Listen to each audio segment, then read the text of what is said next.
The offseason is officially upon us, and with that, trade rumors intensify. So, who are some players that are likely to be traded this offseason? In today's video, I will be taking a look at 5 players that may be on the trading block this offseason, and some potential trade packages for them.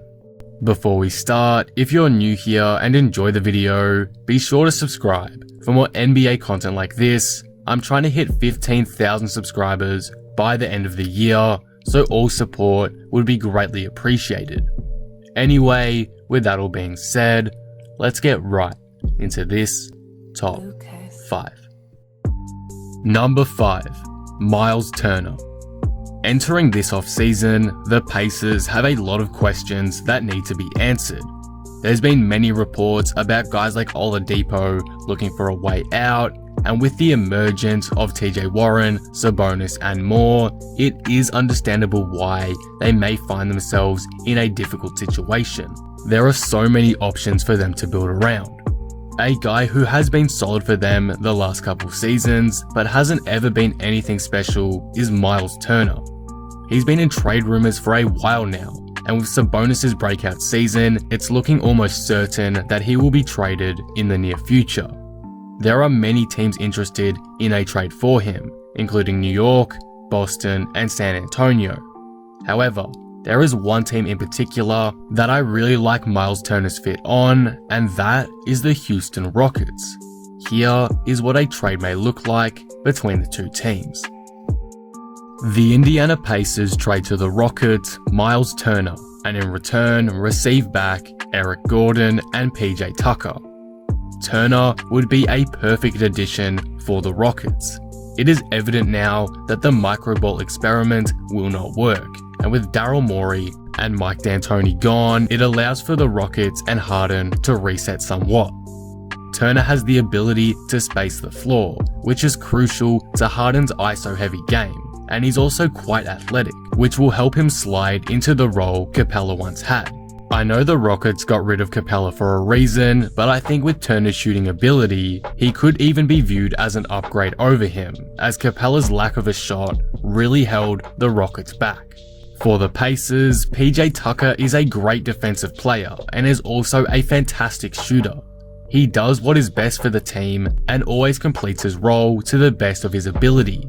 As a Rockets fan, it's been great having PJ. He was a core member of our side, and though he is aging, he's 35 years old, he still has a lot left in the tank and would be a great addition to this Pacers team.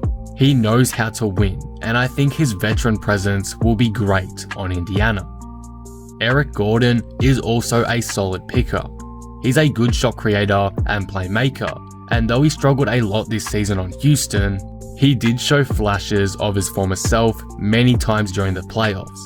If Oladipo does head out, like some rumors suggest, Gordon would be a great replacement, and if not, I think he can be a good backup guard for the Pacers to increase their bench depth.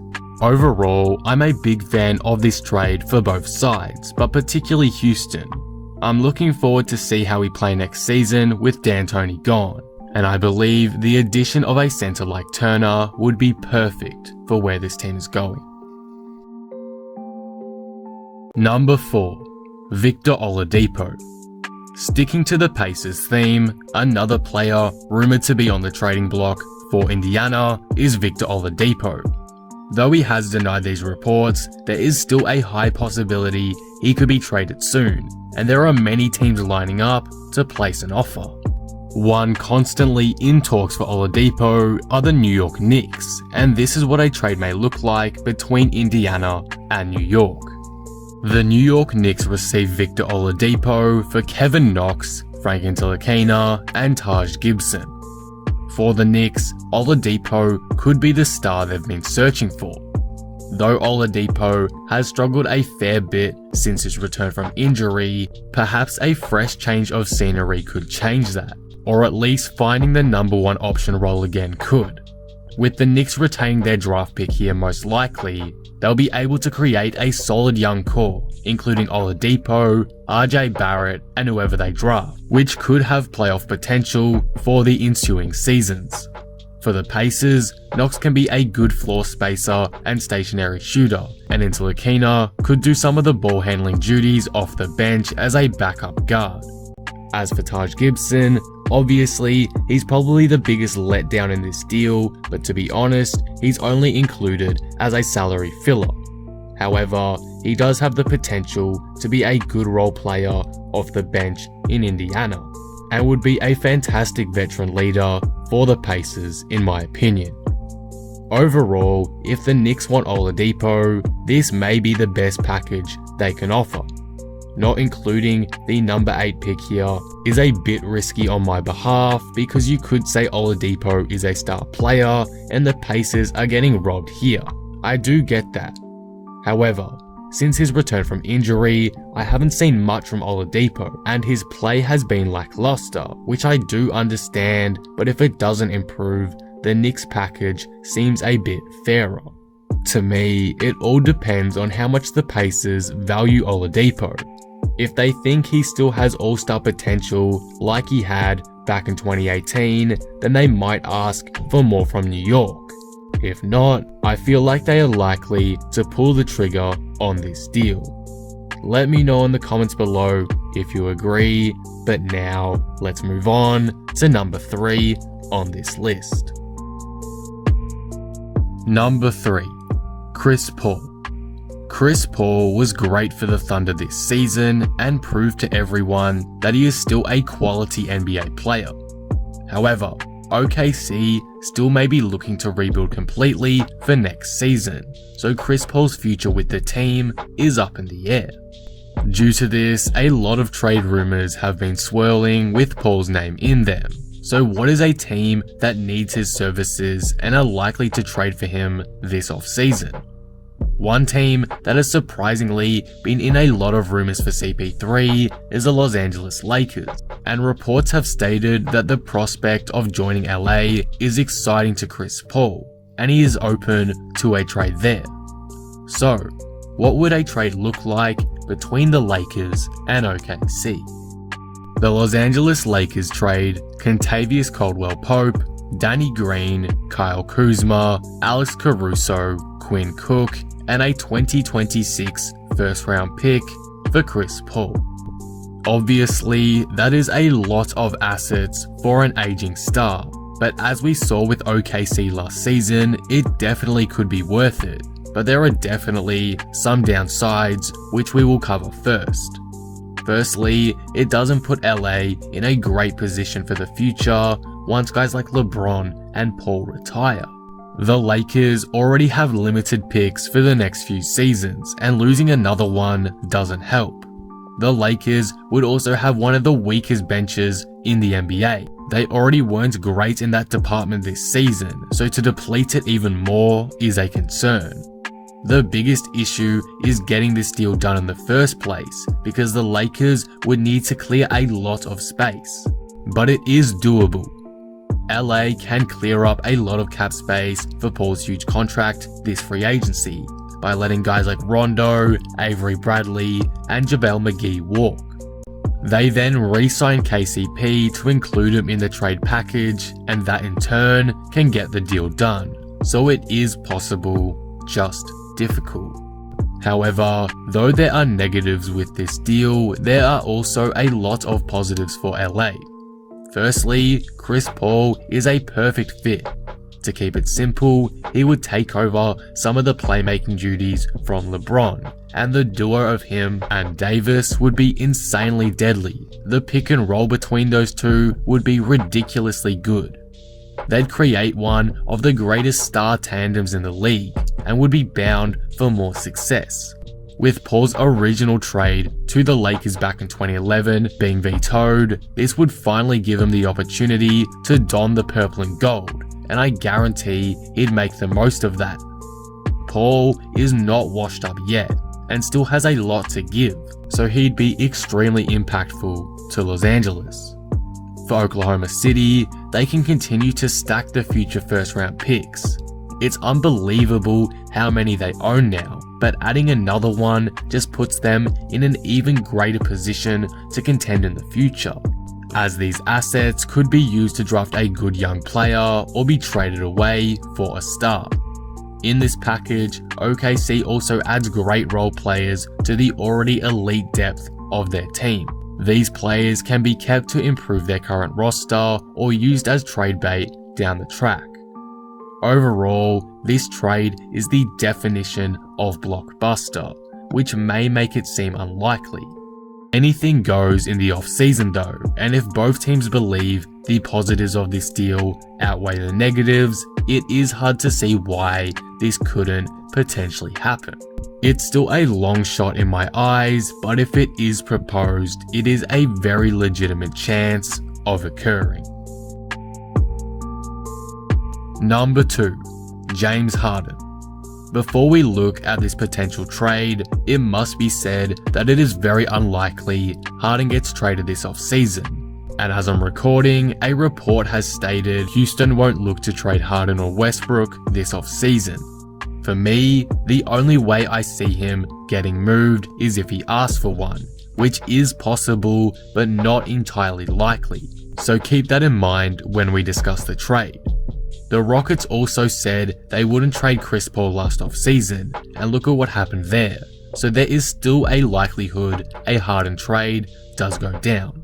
After all though, with Mike D'Antoni gone and Daryl Morey resigning too, the Rockets could potentially hit reset.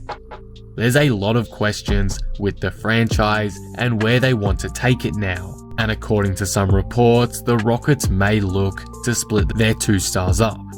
One team that has been involved in trade rumors with Houston and Harden is the Philadelphia 76ers, who themselves have had some red flags raised about their star duo. So, what would a trade look like between the two teams? The Houston Rockets receive Ben Simmons, Tobias Harris, and a first-round pick for James Harden, Daniel House Jr., and PJ Tucker. There are a couple of concerns with this trade. A big problem for the Rockets here would be the spacing with Simmons and Russell Westbrook. So if this trade does happen, a Westbrook trade may be in line too. Even then though, a starting lineup of Simmons, Russell Westbrook, Harris, Covington, and Eric Gordon would be incredibly deadly, and one that could cause some damage. Simmons has slightly plateaued the past couple seasons, and the reason why that happened is because of a lack of spacing. In Houston, with Westbrook potentially gone too, he will almost certainly get that, so I'd expect his game to see a massive improvement. The Rockets are doing this trade to somewhat rebuild, as it's unlikely they'd be a legit contender with this current team.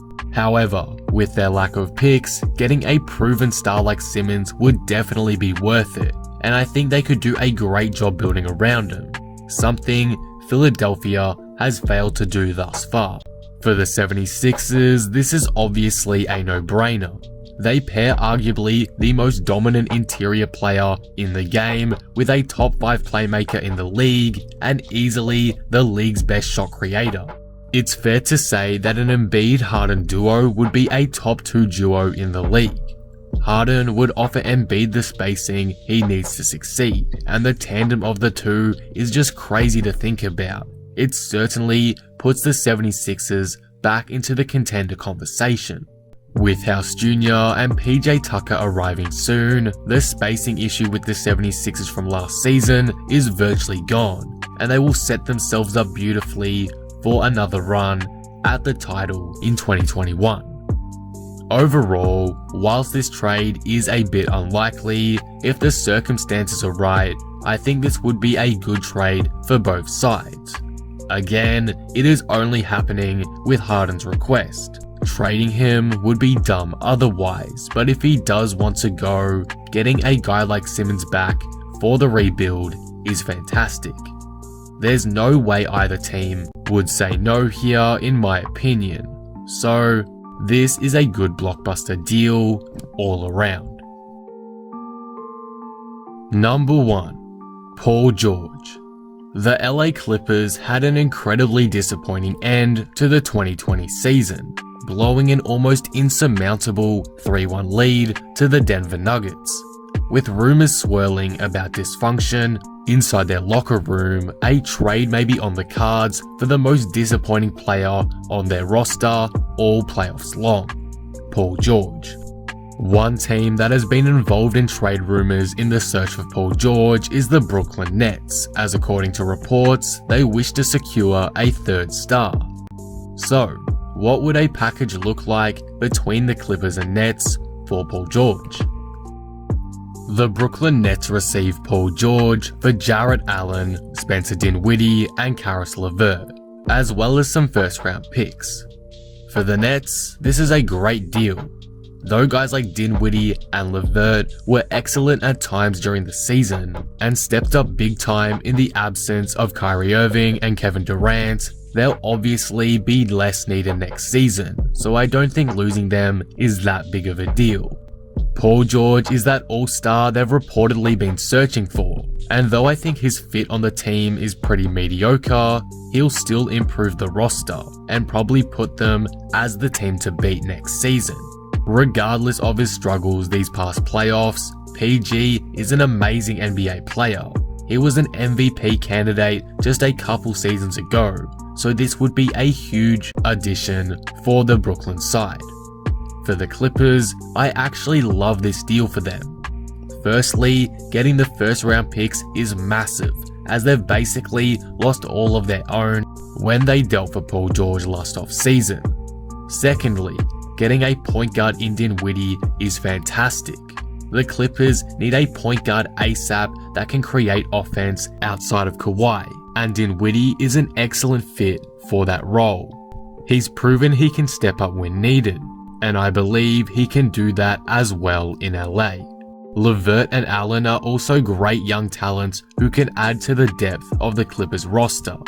LeVert has potential to be an all-star caliber scorer and would be a good second option, and the Clippers struggle to contain star big men in the playoffs, so adding extra depth and versatility there with Jarrett Allen is great as well. Overall, I think this is a perfect deal for both sides if the Clippers believe it is best to see out Paul George. It is very premature to me, but if they do think trading is best for them, then this is a pretty great deal that they can pull off. And that will conclude the video. What do you guys think of this? Which trades do you think will happen here? Do you have any of your own? Let me know in the comments below. If you enjoyed the video, be sure to drop it a like and subscribe. But with that being said, I am out. Peace.